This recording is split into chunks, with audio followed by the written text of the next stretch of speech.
இந்த பலகாரத்தின் விலையை கேட்டால் வாயடைத்து போவீர்கள். ஆமாம், 1 கிலோ 50,000 ரூபாய். வண்ணங்களின் பண்டிகையான ஹோலி பண்டிகையை வடமாநிலங்களில் கொண்டாட மக்கள் தயாராகி வரும் நிலையில் ஹோலியில் குஜியா என்ற பலகாரம் மிகவும் பிரபலமாகும். இந்த குஜியாவுடன் தங்கம் சேர்த்து உத்தரப்பிரதேச மாநிலம் கோண்டாவில் ஒருவர் விற்பனை செய்து வருகிறார். 1 கிலோ குஜியாவின் விலை 50,000 ரூபாயாகவும் ஒரு துண்டின் விலை 1,300 ரூபாயாகவும் விற்கப்படுகிறது. தங்கம் விலை உயர்ந்து வரும் நிலையில் தங்க குஜியா பலரின் கவனத்தை ஈர்த்து வருகிறது. தமிழ்நாடு சட்டப்பேரவையில் நாளை தாக்கல் செய்யப்பட உள்ள பட்ஜெட் திமுக அரசுக்கு முக்கியத்துவம் வாய்ந்ததாக மாறியுள்ளது. இந்த பட்ஜெட்டின் முக்கியத்துவம் மற்றும் அரசுக்கு உள்ள சவால்கள் குறித்து இந்த தொகுப்பில் தெரிந்து கொள்ளலாம். 2025-26 நிதியாண்டுக்கான தமிழ்நாடு பட்ஜெட்டை நாளை நிதியமைச்சர் தங்கம் தென்னரசு தாக்கல் செய்யவுள்ளார். முதலமைச்சர் மு.க.ஸ்டாலின் தலைமையிலான திமுக அரசு பொறுப்பேற்று 4 ஆண்டுகள் நிறைவடைய உள்ளன. அடுத்த ஆண்டு சட்டப்பேரவைத் தேர்தல் நடைபெறும் என்பதால் இடைக்கால பட்ஜெட் மட்டுமே தாக்கல் செய்ய முடியும். ஆனால் நாளை தாக்கல் செய்ய இருப்பதுதான் இந்த 5 ஆண்டுகால ஆட்சியின் கடைசி முழு பட்ஜெட்.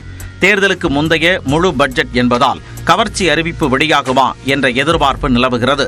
மகளிர் உரிமை தொகை திட்டத்தில் ஏற்கனவே 1,16 லட்சம் பேர் பயனடைந்து வரும் நிலையில் பயனாளிகளின் எண்ணிக்கையை விரைவில் அதிகரிக்கப்படும் என துணை முதலமைச்சர் உதயநிதி ஸ்டாலின் கூறியிருப்பதால் அது தொடர்பான அறிவிப்பு பட்ஜெட்டில் இடம்பெறுமா என எதிர்பார்ப்பும் எழுந்துள்ளது. புதிய அறிவிப்புகள் வருமா என பொதுமக்கள் மட்டுமின்றி அரசு ஊழியர்களும் இந்த பட்ஜெட்டை பெரிதும் எதிர்பார்த்துள்ளனர். பட்ஜெட் மீதான எதிர்பார்ப்புகள் அதிகமாக இருந்தாலும் தமிழ்நாடு அரசின் நிதி நெருக்கடியையும் கருத்தில் கொள்ள வேண்டும் என பொருளாதார வல்லுநர்கள் கூறுகின்றனர். மகளிர் உரிமை தொகை, விடியல் பயணம், புதுமை பெண், தமிழ் புதல்வன், காலை உணவு என பல முக்கிய திட்டங்களுக்கு கணிசமான தொகையை ஒதுக்க வேண்டிய தேவை அரசுக்கு இருக்கிறது. இந்நிலையில் மத்திய அரசிடம் இருந்து போதுமான நிதி கிடைக்காததால் தமிழ்நாடு அரசின் வருவாய் பற்றாக்குறை சிக்கலை ஏற்படுத்தும் வகையில் இருப்பதாக பொருளாதார வல்லுநர்கள் தெரிவிக்கின்றனர்.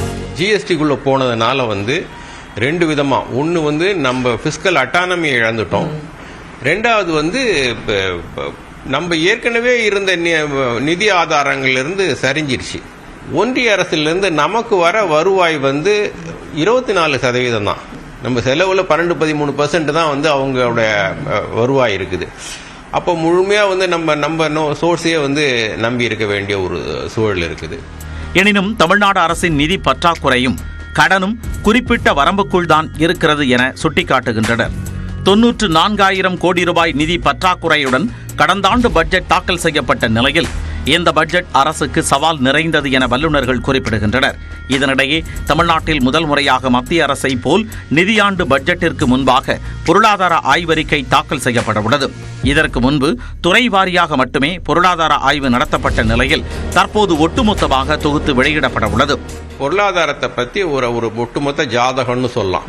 பொருளாதாரம் எப்படி இருக்குது, என்னென்ன துறைகள் எப்படி எப்படி பர்ஃபார்ம் பண்ணியிருக்குது, அதனுடைய சென்ற முறை அறிவித்த திட்டங்கள்லாம் என்னென்ன செயல்படுத்தியிருக்கோம், இப்போ என்னென்ன சவால்கள் இருக்கு, அந்த சவால்களுக்கு என்னென்ன தீர்வுகள் அப்படிங்கிறதெல்லாம் சொல்லுவாங்க. ஸோ அதை ஒட்டி பட்ஜெட்டில் அதற்கான நடவடிக்கைகள் எடுப்பாங்க. அதுதான் அந்த linkage. So it will be a document. Tamil Nadu பொருளாதாரத்தை பற்றி எதாவது தெரிஞ்சுக்கணும்னு யார் விரும்பினாலும், முதலீட்டாளர்களோ இல்லை வெளிநாட்டிலேருந்து வரவங்களோ நம்ம மக்களோ. பொருளாதார ஆய்வறிக்கை முடிவு எப்படி இருக்க போகிறது, தேர்தலின் தாக்கம் பட்ஜெட்டில் எதிரொலிக்குமா என்பது இன்னும் ஒரு நாளில் தெரிய வரும். இந்நிலையில் நாளை நடைபெறும் தமிழ்நாடு அரசின் பொது பட்ஜெட் தாக்கலையும் நாளை மறுதினம் நடைபெறும் வேளாண் பட்ஜெட் தாக்கலையும் சென்னையில் 100 இடங்களில் நேரலை செய்ய மாநகராட்சி ஏற்பாடு செய்துள்ளது. இதன்படி சென்ட்ரல் ரயில் நிலையம், முரசொலி மாறன் பூங்கா, அண்ணாநகர் டவர் பூங்கா, கோயம்பேடு பேருந்து நிலையம், மெரினா கடற்கரை உள்ளிட்ட இடங்களில் காலை 9:30 மணி முதல் நேரலை செய்யப்படும் என்று அறிவிக்கப்பட்டுள்ளது.